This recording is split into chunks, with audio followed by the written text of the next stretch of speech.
Hello and welcome to episode 3 of this Let's Play Space Age series. In the last episode we got to space. It took us several attempts. We eventually got there successfully and we eventually navigated our way to this planet, and then we built a base, half of a base. It's not finished. There's still a lot to do. Lots and lots and lots of stuff to build. So let's get cracking.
Right, so what we have here is a mess. I've built a mess, just complete chaos, just totally unsatisfying.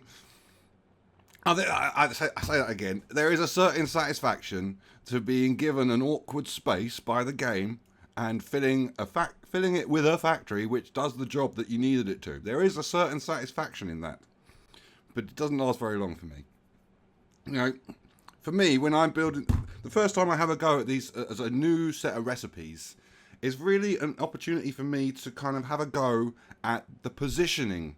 What I want to do is I want to work out where stuff goes, what stuff goes next to other stuff. And the first time I have a go at these new recipes, that's what I try and do. I try and group things together in different areas. Does it go best here, or does that bit go best there? But because I haven't had an opportunity to do that, because I haven't got any space to be able to kind of explore those possibilities. You know, the bits of the factory have just had to go where I've got space, and then I've got to make space to route the conveyor belts to it, and then I've got to make more stuff in the space that leaves behind. So I feel like when I finally come to build this thing, as a proper version of it, I'm still going to be at square one. I'm not going to have any insights to bring to the equation.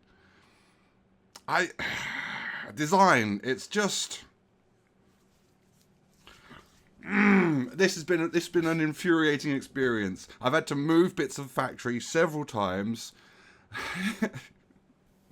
and I think the factory I've built may be just a little bit too big. You know, you could easily make the argument that I could have just built a smaller factory and that would have fit in this space better. Yeah, you'd have a point. Alright, let's move on.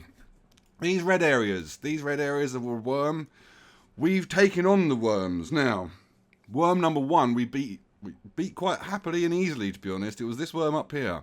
So that opened up this whole portion of land which we didn't have access before, and now we've got this tungsten ore, which is what I've wanted to get access to. But I've tried to defeat several other worms and failed. I've had 3 goes. First go was this area, and I beat the worm first try just by dumping a whole lot of gun turrets on the map. That did the job just fine. And then I tried down here, this worm here, because this worm is infuriating me, right? So this worm in this area, this portion of land, that this bit of red that sticks out, he can't turn around in this space. It's not enough space. So whenever he comes into this little space and he turns around, he comes into my space. So anything I build in here, or at least in this portion of it, is sacrificed. Like, if I show you these units here, right?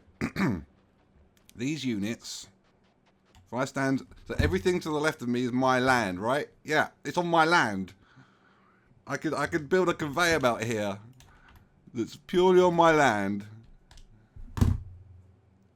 Just so infuriating. This worm, I've got a real grudge for this worm. This worm needs to go. But I can't do it. I can't do it. It's too powerful. The gun turrets are not the guys for the job. It just wipes them out. So, the only thing that I can think of that is going to do the job is artillery. Because, you know, we can set up an artillery turret and we can fire at this thing at range. We don't have to be next to it. Because that's the other thing. When you lay down a whole lot of gun turrets like this, and the worm comes along and destroys them all, the moment it's destroyed them all, it comes after you. So I want to be far away from it when I'm firing these big missiles at it. And also, when you start attacking it, it gets a lot faster. Like, it moves around the map quite slowly. Then you start damaging it, and it gets panicky, and it starts running. So I don't even know whether this artillery turret business is going to do the job. But in order to get this, we need this extra science pack. That's another story. We'll get to that in a second. But we also need tungsten plate.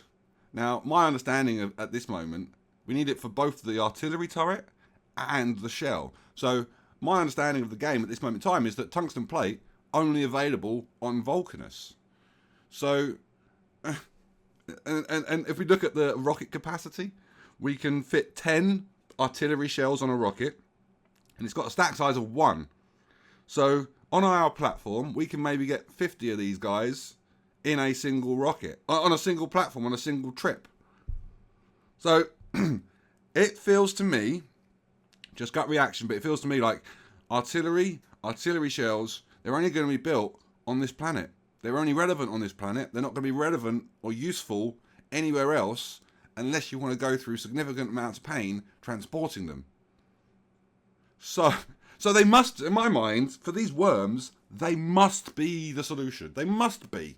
That's the only, if they're only relevant on this planet, and the only enemy we have on this planet is these worms, then it must be possible to defeat them with artillery. Must be. Yeah, here you are, you little blighter. Yeah, you are annoying to me. Oh no, it's not you. You're in the next area over. Right, anyway. So that has been my priority for quite some time. Is to get access to artillery turrets. And we are mostly there. We are pretty much there. Like, we've got the rocket silo. Rocket silo is ready to go. I'm making all of the main 3 ingredients now. This is where most of the work has taken place, making these 3 ingredients. Special shout out to Blue Chips, which is a complete nightmare. And I've also got the science pack over here being made. So what I need to do, next steps, is I need to get some robots so that I can transport these science packs from here into the rocket silo, get that science packs back to Novice, research the science. I need to put that science pack into the labs. I need to maybe make some conveyor belts to do that job. I think that's not going to be too difficult. And then I can research these artillery turrets, build these artillery turrets, and then defeat these freaking worms and get more space. Because that's the only way that I can see that this base is going to become happiness in my head. I need land, I need space, I need to get rid of these worms, I need ore. I also need cliff explosives. Now, cliff explosives not a slam dunk. Oh man, okay. So cliff explosives, we've got them. We will get access to them pretty much the same point that we'll get access to the artillery. But we need calcite to make them. And calcite, at this moment in time, we've only been to 2 planets, I get that. There might be other, all of this is based on a whole lot of assumptions. But assuming that calcite's only available on this planet, any cliff explosives we need to move around, we've got to make them here.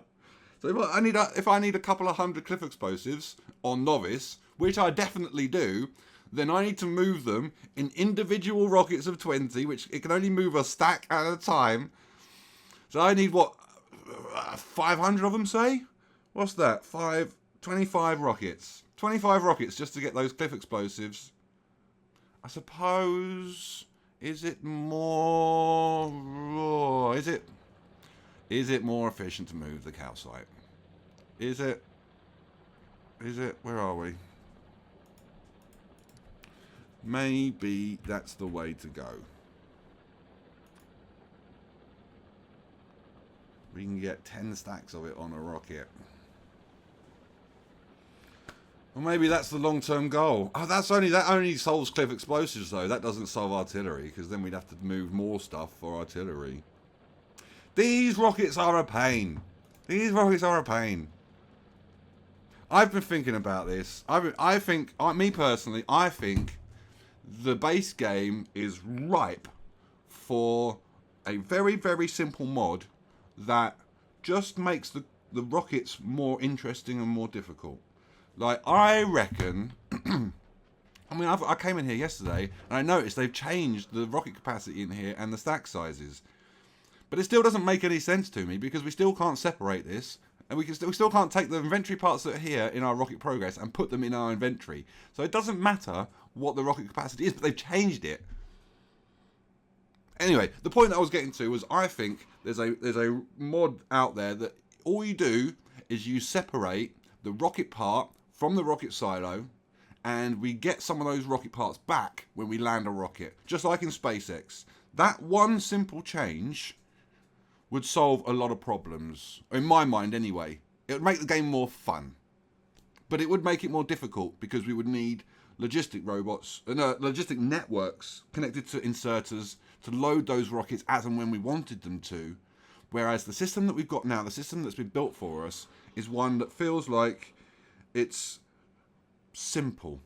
It's the sort of thing that anyone can do. Anyone's going to set up a robot network. Anyone can just bang a whole lot of robots on a network, and provide resources to that silo. That's really, really simple. Doesn't require any logistics. Doesn't require any of that sort of thing. And it always felt to me like vanilla was its intention, was to make a game that you could do with just a basic amount of tools, but that if you wanted to, you could take it in all sorts of other directions. And, if they had made the rocket silo complicated in any way, difficult in any way, included like circuits and combinators, then there was the potential for it to, to lock people out of the game. I understand that. But I think just one very simple mod that takes the rocket parts out of the silo, separates them, and then we can play around with the efficiency readers, just like we have in SpaceX. I think that would make just a huge amount of difference. Like, if we can start loading these rockets with... And I suppose we also need to play around with stack sizes and rocket capacities, because those things have been balanced to match the balance of the rest of the things. So if we start messing around with little things, the other things will come into play. And I think... That's what I think. That, for me, is the key to making this whole experience a lot more fun. And potentially ruining a bit of the balance along the way. But I think that's what would need to happen. Anyway, it's been a long old ramble, this one. We need to get back to Novice with some science so we can unlock these artillery, so we can defeat some worms, so we can make a proper base. I don't know whether I'm actually going to get to that proper base now, or whether I'm going to kind of go to other planets first. It's just one thing at a time. One thing at a time. I want to defeat this one worm. This one worm. This guy in this area, he's got to go. He's got to go. So that's the priority. Whew, let's do it.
Welcome to Gleba. This is turning into a right old adventure. So last time we talked, we were on Vulcanis, and we were concentrating on artillery shells because I've got a buddy down there, my little best mate, and we've got a grudge. We've got unfinished business. So I made the turrets, made the shells, fired the shells at my mate, and they just bounced off him. It just laughing at us. And the thing is, like, that base, we really need to defeat some worms in order to get some more land. So the fact that if I can't defeat any more worms, then that base is almost kind of, we just have to leave it for the moment and come back to it at some point. And it's not a problem, you know. All of that work that we put in, we've got it. It's not nothing's going to suddenly demolish our factory down there. So we're not losing any progress, but it does kind of feel like we're taking too many steps. I would quite like to finish one base at a time. Well, thinking about it, Novice isn't really finished. Vulcanus isn't really finished. You know, this might become a pattern. Anyway, we came to Gleba, and since we came to Gleba, there's just been learning, just so much learning. Everything on this planet is new and different, in ways that are semi-maniacal, just a little bit maniacal. Anyway, let's start at the beginning. So we landed on this planet, and I started to look at the technologies and the materials, trying to plan a course of action. What things do I need to gather? What things do I need to research? What technologies do I need? And I pursued a course of action, which was to go after these pentapod eggs, which we need them to build a particular unit, this biochamber, which we're going to need, and I'll get to that in a moment. We also need them for the science pack, which I haven't researched yet because I need to fulfill certain things in order to research it. That's trivial. We have it, we'll get it eventually. So these pentapod eggs, these are quite important. So I was, okay, let's go after a few of these. This is something that we will need to do, but it was the wrong time to do it at that moment. So we have kind of skipped a few steps, done a few things. Those stompers, these big chaps. Let's see if I can find one for you. Actually, thinking about it, there's one. I think I beat. Ooh, maybe. Thing is, I went around and destroyed them all because the pentapod eggs that they leave behind are very valuable. They're very, very nice. Anyway, I'll leave that for another moment. I'm sure I've got a clip somewhere that I can splice in. Anyway, we pursued this course of action with the pentapod eggs. And I got the pentapod eggs, and then it really didn't make the difference that I needed it to. I've got this shopping mall that I copied from Vulcanus, and really what we need to be concentrating on is feeding this with the stuff that it needs to make the things. Like, there's no point having a base on here if we're constantly having to import conveyor belts and train tracks and everything else. You know, as I understand the game, we should be able to land on any single planet and land on that single planet without any resources, and theoretically we should be able to craft our way off of it. We should be able to build from nothing. So I don't want, the rockets are expensive. I don't want to have to rely on them. I want to build all of this stuff on each planet. That's the plan at the moment anyway. You know, there is a certain amount of this that is, I don't know what the best play is, and I don't know whether, is there a best play anymore? You know, these rocket launches, they're expensive. So there is a genuine choice between whether we make this stuff on each planet, which is going to be difficult but resource friendly, or we make it all on a single planet, say Vulcanus for example, because we've got infinite resources, and then we ship that and we use that as our hub to transport goods around the galaxy. I mean, obviously that plan would require us to have the ability to defeat a few worms on Vulcanus. So we are there is a strategy at play that's potentially there. Like there's a big grand plan that we could start looking at, but we can't really do that until we've got the little plan, and the little plan is just to be able to defeat a freaking worm. Anyway, we're on Gleba. we went after some pentapod eggs. I realised that was futile, and I started to build this. Now, this might look like a small, simple, easy factory, but it is anything but. Just absolutely anything but. This, what you can see on the screen, I think it's the 4th attempt And by fourth attempt, I mean, I build something, I look at it maybe I try and pass some materials through it to see what happens, and then I go back to an earlier save if it hasn't worked yet, so that's why we're still building. I go back to an earlier save, I knock down everything, and I start from scratch. I think I've done that 3 times, and this is the 4th time where I've had a go at building the factory. Now, the key thing about these processes is the flashing red symbol you can see on each of the units. So this flashing symbol, this pizza symbol, this is food. These units need food the same way a coal furnace needs coal to burn. So these things don't use electricity, these things only use food.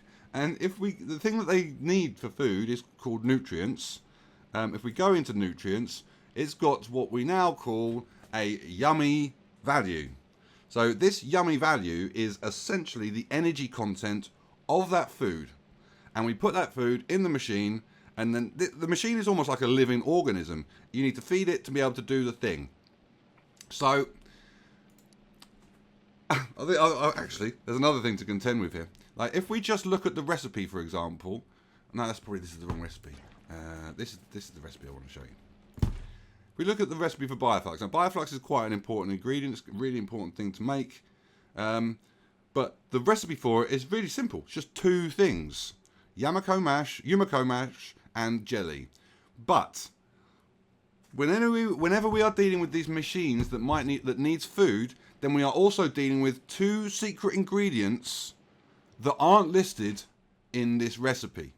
And those 2 secret ingredients are the nutrients that we were just talking about, the food that the machine needs to grow or not grow, but to operate, and then the spoilage of what happens when that food goes off when it hasn't been used. Because that food sitting on a belt, it's got a certain amount of time that it will live for, 5 minutes or so, I think. I think that was the number I just saw. After 5 minutes, it will spoil, and then it will spoil whether it's on a conveyor belt or whether it's in a machine. It don't care. So we need to be able to both filter off the spoilage that is on the conveyor belt that is spoiled in the time, that nothing has picked it up. We also need to have a system for removing the spoilage from the machines themselves. So although the recipe, click on the right button, there we go. Although the recipe is very, very simple, these 2 ingredients, it's not, because it's actually 4 ingredients that we can't see. Anytime we use one of these biochambers, there's 2 secret ingredients we can't see, and that is what these belts down the middle are doing. So these 3 belts down the middle, what we have, the outside 2 are a loop. So that loop will run all the way down, and it will come back and run all the way back again. It will just go back and forth. And at the end of each loop is a splitter, which will filter off any of the spoilers. So any of that's spoiled in the time between that it's run down here, it will get filtered onto this middle lane. This middle lane then joins in the middle and comes down to be taken to somewhere else. Now these nutrients, this food stuff, we have several different ways that we can make these nutrients. And when I originally was looking at the recipes, I saw these, if I can find them, I saw these 3 recipes as choices. We can choose to make nutrients from spoilage, we can choose to make nutrients from the Yumiko mash, or we can choose to make nutrients from the bioflux. And that was how I was kind of progressing. I was making all of the spoilage from all of the nutrients from the spoilage.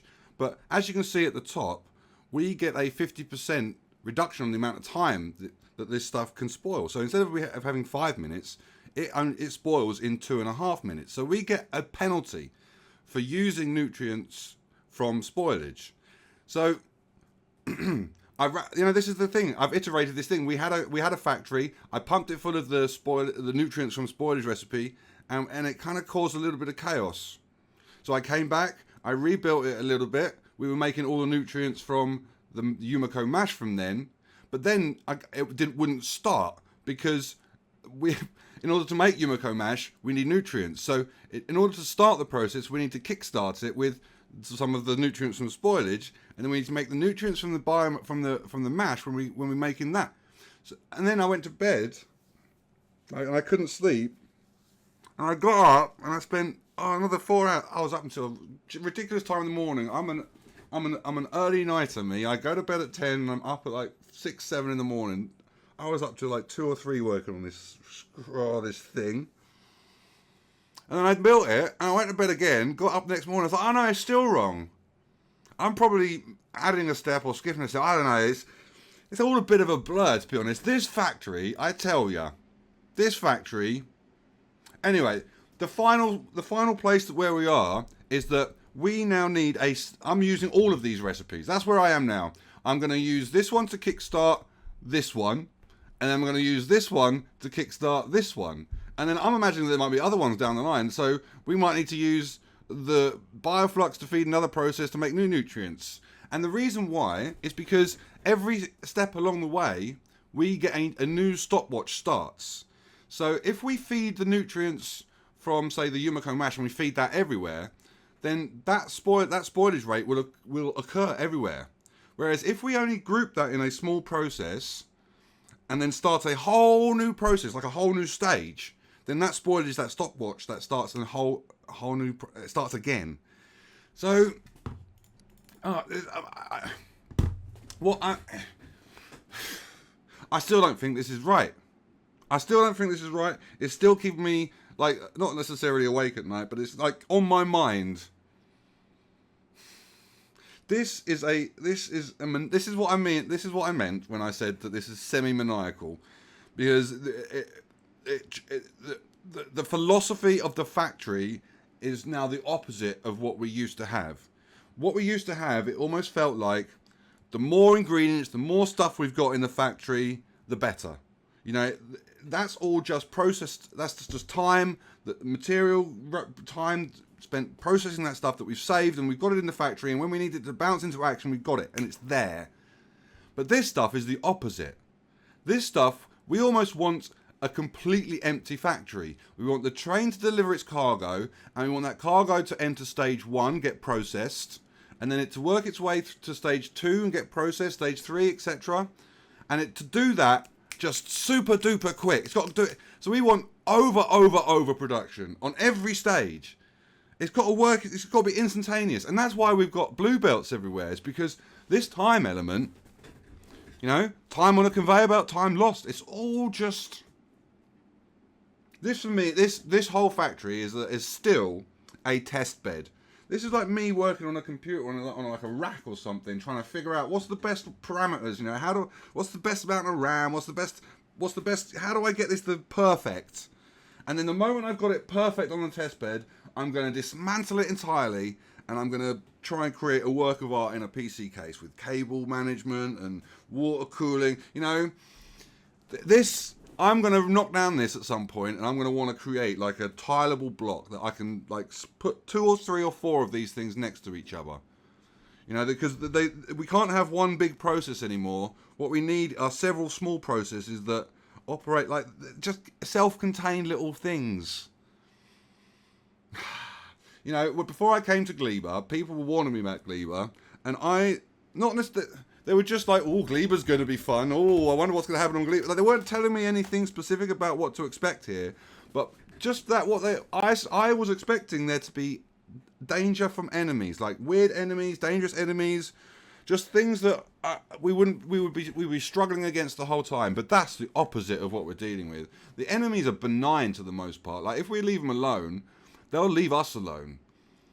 I know there's caveats attached to that, because once we start processing this stuff, it creates aromas, and that attracts the enemies, and that's another new thing that we're going to experience going forward. But from a factory perspective, at this point in time, I've got peace and quiet. I can auto-load. I've got a save point. I can just keep going and going and going until I get to the bottom of this thing. I will get to this bottom of this thing. You know, at this point in time, this little factory, I've probably spent the same amount of time on this tiny little factory as I spent on Vulcanis. And I don't know if you remember how frustrated I was at Vulcanis. This is different. This is the kind of frustration that gets me going. You know, I get excited about stuff like this. That's why I'm continually going at it. It's just so intriguing. It's like a puzzle, like an intriguing little puzzle, and I will defeat you. The game will succumb to me. That's the fact of the matter. Right. So, what in terms of montage going forward, I'm imagining that we're going to spend I'm not going to show you too much of what's going on. We'll see the eventual item, however that looks. I don't know what it's going to look like at this moment. I've got some ideas, and then we're going to start moving on with other things. I mean, in a time perspective, this is I've explained it. We need to move on to other things. So, I need to get cracking. This is occupying a part of my brain that I need to eradicate it from. Let's do it.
Right, so we have agricultural science. Now, this, considering all the travails we've had along this journey, this feels like a genuine accomplishment. And it's only really half an accomplishment, because yes, we have agricultural science, but I don't really have any means to move it to space yet.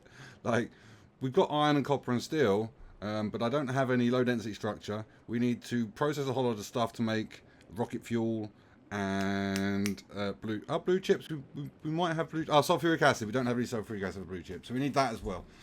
But in terms of the agricultural science itself, we have it. It's here. Now you can see that the thing is completely surrounded in turrets. It's because I'm a little bit paranoid.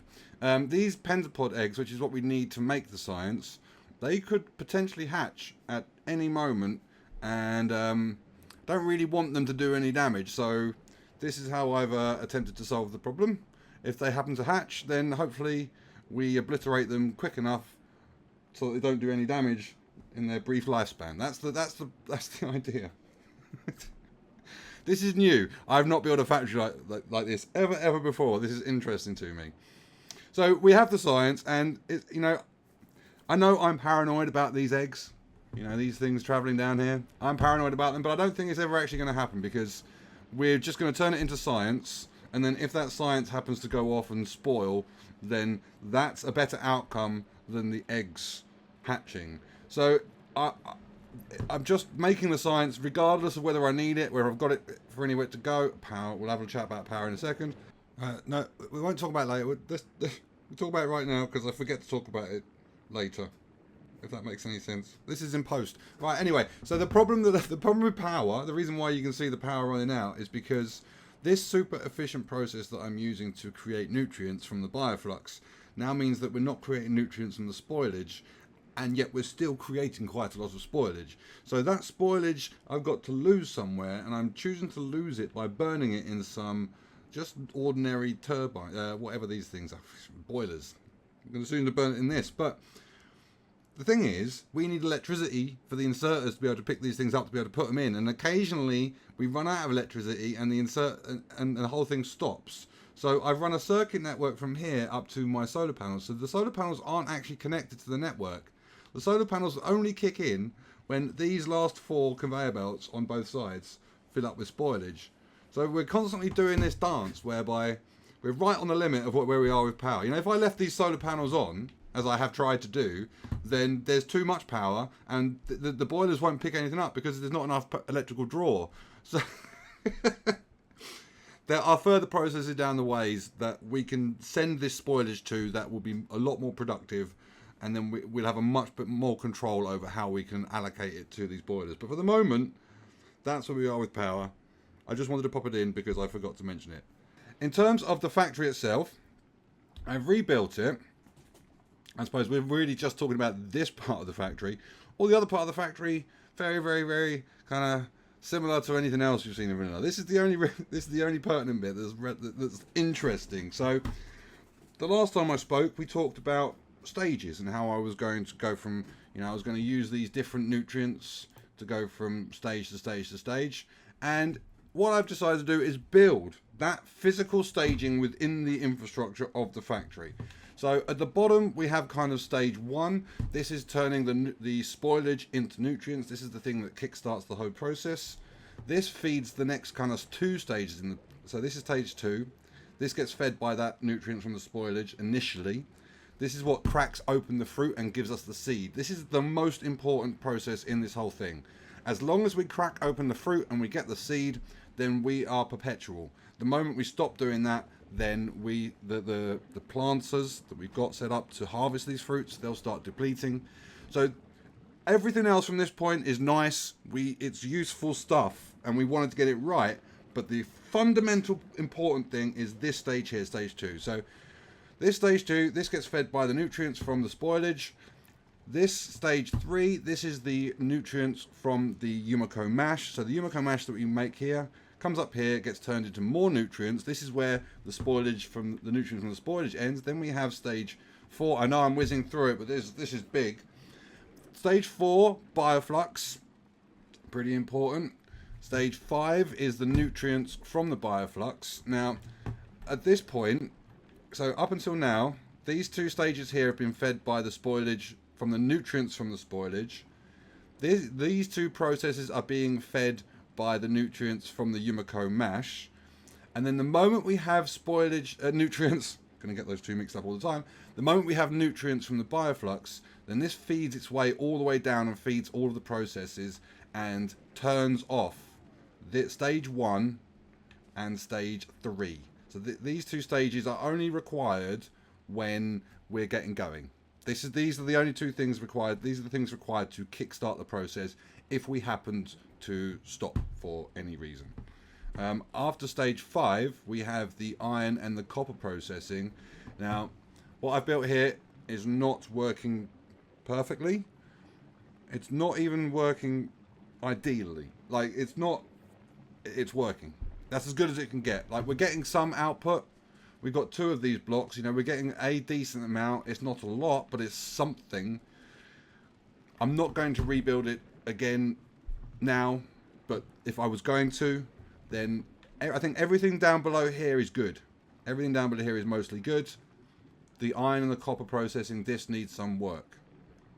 There's still some more added. I'm going to introduce you to a new word here because this is a new word that we haven't had to use in Factorio before, and the word is yield. Because we can, you know, the idea is we've got a certain amount of resources, and the best factory will get the maximum amount of that, but a slightly worse one will get slightly less out of it. So we're trying to increase our yield from our crops. Just, all new meanings, all new meanings. Anyway, the systems that we've got are basically loops upon loops upon loops. It's the only system that I've been able to get to work. And each one is kind of controlled, so I don't want too much stuff on the loop at any one time. The more stuff on a loop, the more stuff will go bad. So we're really restricting every stage of the process. This stage I'm letting that fill up because Bioflux, you know, this is the last stage really for this stuff, so we want all of this. There's still some play. There's still some potential for potential improvement. Potential for potential improvement. What a phrase. There's a lot of work that needs to be done on this. I'm not totally happy with it, but it is giving us some output, and that is good. Like, it's not to be sniffed at. It's not to be sniffed at. Now, in terms of the rest of the base, we need to be getting on with the bioflux processing. That's the next big thing. We need to make all of that stuff for rocket launches, because we need to be able to launch this science into space at some point. We need to make use of it. Just having it going off in a box, that's not ideal. But that will have to wait for the next episode, because that is it. Whew, Gleba, what an experience. What an experience. I'm genuinely interested to see what other people come up with here. Genuinely interested. However, that is it for today. I hope it's been good. Till next time. What? No. No! No! I was inside of the zone! Come on!